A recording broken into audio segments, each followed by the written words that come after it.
এটা নতুন ট্ৰেন্ড অসমত কিছুদিনৰ পৰা দেখা দিছে যে আমাৰ কংগ্ৰেছ দলৰ টুইটাৰ হেণ্ডেল ফেচবুক হেণ্ডেলসমূহে আৰু তেওঁলোকৰ কিছুমান নেতাই চৰকাৰখনক হোৱাই নোহোৱাই সমালোচনা কৰে। যোৱাকালি মই যেতিয়া ঝাৰখণ্ডত আছিলোঁ, একাংশ লোকে অসমৰ ছ'চিয়েল মিডিয়াত হাহাকাৰ লগাই দিলে যে অসমৰ চৰকাৰী চিকিৎসালয়সমূহৰ পৰা দৰ্জনে দৰ্জনে ডক্টৰে পদত্যাগ কৰিছে। একাংশ ইমানো ক'ব গ'লে যে গণ পদত্যাগ আৰম্ভ হ'ল, মাছ ৰেজিগনেশ্যন আৰম্ভ হ'ল। ময়ো বাতৰিটো পাই আচৰিত হ'লোঁ। মই কালি একো মতা নাছিলোঁ। গুৱাহাটীলৈ আহিয়ে মই স্বাস্থ্য বিভাগৰ বিষয়াসকলক মাতি আনিলোঁ। মই ফেচবুক লাইভত যাম, আপোনালোকে মোক কথাটো কি আছে অলপমান বুজাই কওক। দৰাচলতে আমাৰ অসমত এইটো সত্য যে মেডিকেল কলেজৰ পৰা কিছু সংখ্যক ডক্টৰে প্ৰত্যেক বছৰত পদত্যাগ কৰে। 2021 চনত মেডিকেল কলেজৰ পৰা 36 জন ডক্টৰে পদত্যাগ কৰিছিল। 2022 চনত 12 জন ডক্টৰে পদত্যাগ কৰিছিল। 2023 চনত 64 জন ডক্টৰে পদত্যাগ কৰিছিল আৰু 2024 চনতো 5 জন ডক্টৰে পদত্যাগ কৰিছে আৰু কিছু পদত্যাগ পত্ৰ আমাৰ হাতত আছে। অৰ্থাৎ সংখ্যাটো কিমান? 2021ত 36 গৰাকী, 2022ত 12 গৰাকী, 2023ত 64 গৰাকী আৰু 2024ত এতিয়ালৈকে 5 গৰাকী, ভৱিষ্যতলৈকে হয়তো আৰু কিছু সংখ্যক পদত্যাগ পত্ৰ আমি গ্ৰহণ কৰিম। কংগ্ৰেছ দলে ইয়াক লৈ ফূৰ্তি কৰি আছে যে ডক্টৰে পদত্যাগ কৰিছে, মেডিকেল কলেজবিলাক এতিয়া বন্ধ হৈ যাব। কেইদিনমান আগতে মই কৈছিলোঁ যে তিনিচুকীয়া মেডিকেল কলেজক নেশ্যনেল মেডিকেল কাউন্সিলে স্বীকৃতি দিলে। অসমত এতিয়া 13খন মেডিকেল কলেজ হ'ল। কংগ্ৰেছে বিচাৰে এই মেডিকেল কলেজবোৰ বন্ধ হৈ যাওক। যোৰহাটত মেডিকেল কলেজ কৰোঁতে প্ৰতিদিন বাতৰি কাকতৰ লগততো মই এক প্ৰকাৰ সংগ্ৰাম কৰিছিলোঁ প্ৰতিটো দিনেই। এতিয়া মই আপোনালোকক এটা নতুন তথ্য দিব খুজিছোঁ। 2021ত পদত্যাগ কৰিলে 36 জনে।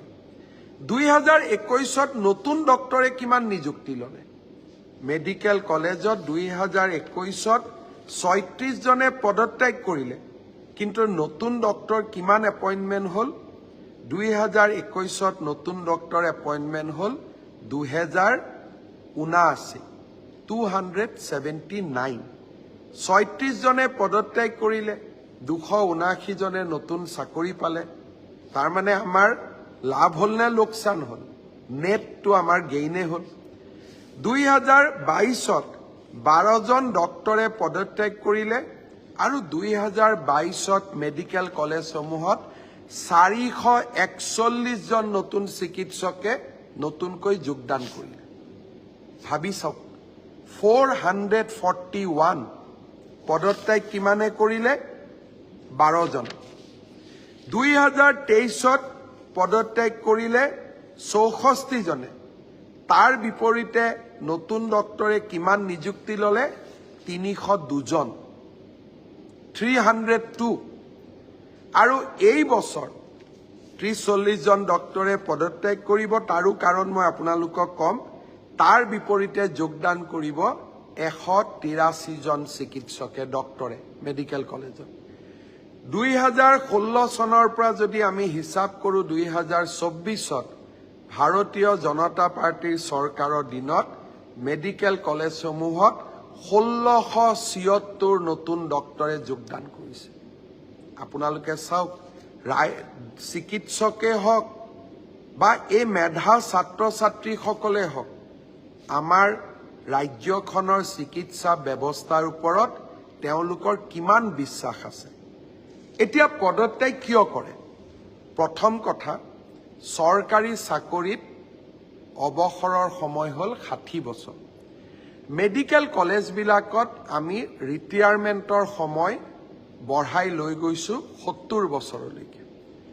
এতিয়া 60ৰ পৰা 70 বছৰ বয়সত বহু ডক্টৰে কাম কৰিব নোৱাৰে কাৰণ শৰীৰ সকলোৰে একে নাথাকে বহু কেইজন জ্যেষ্ঠ ডক্টৰে আমাক আহি কয় যে 60 বছৰলৈকেতো ছাৰ কাম কৰিলো এতিয়া পৰিয়ালৰ লগত থাকিম অকণমান সময় দিওঁ গতিকে এক্সটেনশনটো আমাক নালাগে তাৰ মানে 70 বছৰলৈকে মই কাম কৰিব নোখোজো তেওঁলোকক আমিতো বিদায় দিব লাগিব কাৰণ বেলেগ কৰ্মচাৰীয়েও 60 বছৰলৈকে কাম কৰে ডক্টৰসকলক আমি 70 বছৰলৈ ৰাখো কিন্তু সকলোৰে স্বাস্থ্য একে নহয় দ্বিতীয়তে কিয় পদত্যাগ কৰে এজন কাৰ্ডিঅলজিৰ ডক্টৰ তেওঁ মেডিকেল কলেজত কাৰ্ডিঅলজিত জইন কৰিছে সময়ত তেওঁ ডিএম কাৰ্ডিঅলজিৰ সিট পালে সকলো লৰাই পঢ়িব খোজে এজন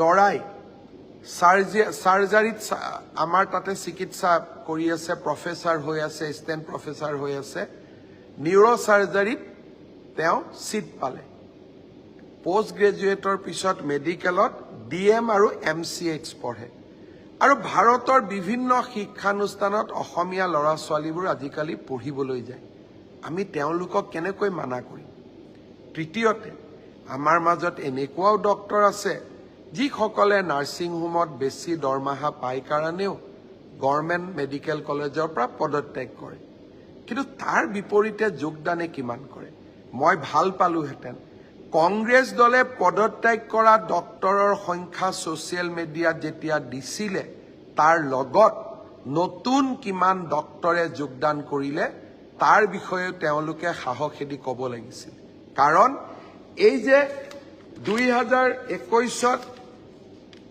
36 জন ডক্টৰে পদত্যাগ কৰাৰ বিপৰীতে 279 জন ডক্টৰে যোগদান কৰিলে এয়া হিমন্ত বিশ্ব শৰ্মাৰ কৃতিত্ব নহয় এয়া অসমৰ কৃতিত্ব অসমত যে চাওঁতে মেডিকেল কলেজ 3খনৰ পৰা 13খনলৈ বৃদ্ধি পালে এয়া হিমন্ত বিশ্ব শৰ্মাৰ কৃতিত্ব নহয় এয়া অসমৰ কৃতিত্ব অসমৰ দুখীয়া 1500 লৰাই মধ্যবিত্ত 1500 লৰাই আজি মেডিকেল কলেজ অসমত পঢ়িবলৈ সুবিধা পাইছে এয়া হিমন্ত বিশ্ব শৰ্মাৰ কৃতিত্ব নহয় এয়া অসমৰ কৃতিত্ব হিমন্ত বিশ্ব শৰ্মাক সমালোচনা কৰক কিন্তু হিমন্ত বিশ্ব শৰ্মাক সমালোচনা কৰিবলৈ যাওঁতে ৰাজ্যখনক সমালোচনা নকৰিব আতংকৰ সৃষ্টি নকৰিব আমি অসমখনক ভাৰতৰ সৰ্বশ্ৰেষ্ঠ ৰাজ্য কৰাৰ সংকল্প লৈছো আৰু এই সংকল্পত আৰু এই আকাংক্ষাক বাস্তৱত ৰূপায়ণৰ বাবে দিনে ৰাতিয়ে মই কাম কৰি থাকিম মোক কোনেও তাত বাধা দি ৰাখিব নোৱাৰে